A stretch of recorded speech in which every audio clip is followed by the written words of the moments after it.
Il y a cette tension sourde, logée au creux des reins, qui nous tient debout devant le monde. On nous a appris si tôt l'art de la cambrure comme une politesse, une façon de ne pas encombrer l'espace par notre simple présence, mais de le décorer par notre forme. C'est l'étrange géographie d'un corps qui s'ajuste au regard avant même de s'écouter respirer. Nous voilà, telles des statues de verre dans une vitrine qui ne s'éteint jamais. On retient son souffle, on cambre l'échine, jusqu'à l'oubli de la structure. Nous habitons le décor que l'on attend de nous, devenues les spectatrices de notre propre mise en scène. Mais à force de porter cette pose comme un bouclier, nous avons fini par croire que le vide derrière la vitre était notre seule demeure. Ce 4e volet de Femme, je vous aime parle de la sexualisation du corps féminin, pas seulement du regard posé sur nous, mais de ce que ce regard finit par fabriquer en nous. Un corps capté, un corps évalué, un corps transformé en vitrine avant d'être reconnu comme territoire propre.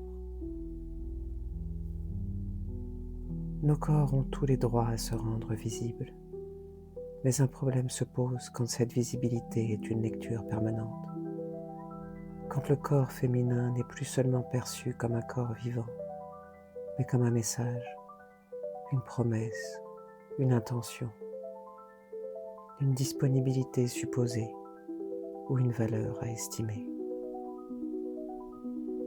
Le corps des femmes est alors regardé avant d'être entendu, interprété avant d'être respecté, commenté avant même que celle qui l'habite ait parlé. Et cette captation ne reste pas à l'extérieur. Elle finit par entrer dans le système nerveux, dans les gestes, dans les postures, dans la manière de se sentir, de se vêtir, de s'asseoir, ou même de traverser une pièce. La sexualisation ne produit donc pas seulement une image, mais une manière d'habiter son corps sous surveillance. Pour comprendre cela, il faut regarder 2 niveaux. Ce qui se joue dans le système nerveux, puis ce qui se joue dans l'organisation sociale du regard. Sous l'angle neuropsychologique, le premier mécanisme concerne le circuit de la récompense et de la sécurité affective. Nos cerveaux ne cherchent plus seulement à séduire, ils cherchent aussi l'appartenance, la validation, la sécurité relationnelle. Dès l'enfance, nous pouvons intégrer que certains codes d'apparence attirent davantage d'attention, d'approbation ou de douceur sociale. Le système nerveux enregistre alors une équation dangereuse. Être désirable, c'est être plus recevable. Et parfois, c'est réduire le risque d'être ignoré, jugé ou exclu. La sexualisation peut ainsi devenir une stratégie d'adaptation avant d'être un choix librement habité. Plaire ne relève plus alors seulement du plaisir. Cela devient une manière de sécuriser sa place. Le 2e mécanisme est celui de la double conscience. Pour naviguer dans un environnement qui évalue l'image, une forme de sentinelle interne peut se mettre en place. Une part de nous vit la scène, une autre vérifie la vitrine.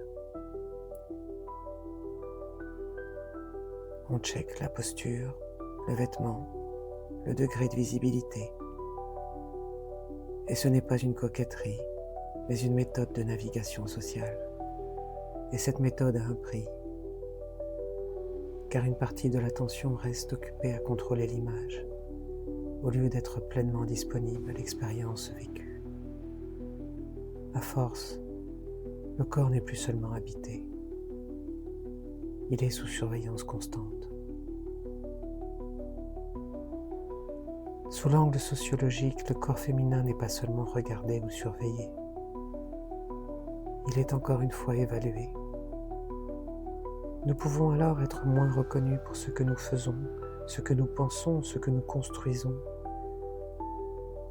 que pour ce que nos corps permettent aux autres d'imaginer. C'est là que la désirabilité devient une monnaie sociale. Elle peut ouvrir des portes, adoucir des interactions, donner une visibilité immédiate, parfois même une forme de pouvoir. Mais ce pouvoir reste fragile parce qu'il dépend du regard qu'il accorde. Et quand la désirabilité devient une condition de reconnaissance, le corps cesse d'être seulement personnel. Il devient une monnaie d'échange. Le piège contemporain, c'est que cette sexualisation ne représente plus toujours une contrainte, car elle peut se présenter comme une liberté, comme une conquête personnelle, une reprise de pouvoir, une affirmation de soi. Bien sûr, il existe une vraie liberté du corps, une vraie sensualité, un vrai plaisir à se montrer, à se sentir belle, vivante, incarnée. Le problème n'est pas là. Le problème commence quand une norme ancienne se maquille en liberté personnelle. Quand la puissance affichée reprend exactement les formes attendues par le marché, les algorithmes et le regard dominant. Quand le corps supposément libéré reste calibré pour être consommable. Quand l'image sexualisée n'est alors plus perçue comme une construction sociale et qu'elle devient une évidence visuelle, une sorte de vérité du féminin. La vraie question n'est donc pas « est-ce bien ou mal de se montrer ?» La vraie question est plus exigeante. Qui a écrit le cahier des charges de ce qui nous paraît désirable ? Alors pourquoi l'acceptons-nous ? Parce que sortir du cadre peut encore une fois coûter cher. Dans une société où la valeur d'une femme est trop souvent reliée à sa désirabilité, le coût du refus existe. Moins d'attention, moins de validation, moins de douceur dans les interactions. Et parfois plus de remarques, plus de soupçons, plus d'invisibilité. Se conformer à l'attente permet souvent de traverser l'espace public, social ou professionnel, avec moins de friction. C'est l'équation de la tranquillité. Accepter une part de mise en scène pour éviter le bruit du décalage. Nous sommes également prises dans le piège du pouvoir de surface et de la fausse valorisation. Car être regardé peut donner l'illusion d'être reconnu. Être désiré peut donner l'illusion d'être choisi. Être visible peut donner l'illusion d'être présente. Mais l'attention n'est pas toujours une reconnaissance. Parfois, elle n'est qu'une consommation. Et c'est là que la cambrure devient si difficile à relâcher. Elle pèse, mais elle rassure. Elle expose, mais elle donne l'impression de maintenir une place dans le champ. Le système nous offre une forme de pouvoir immédiat, cette attention, mais elle est donnée en échange de quelque chose. Bien sûr, la question n'est pas de condamner le désir, ni de refuser d'être vu, mais de savoir à quel moment le regard cesse de nous rencontrer pour commencer à nous capturer. On ne parle pas d'injonction à se cacher, mais de poser des limites.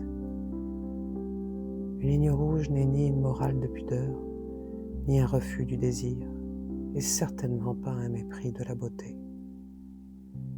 Elle peut s'installer ailleurs, au moment où nous sentons que la pose devient plus lourde que la présence.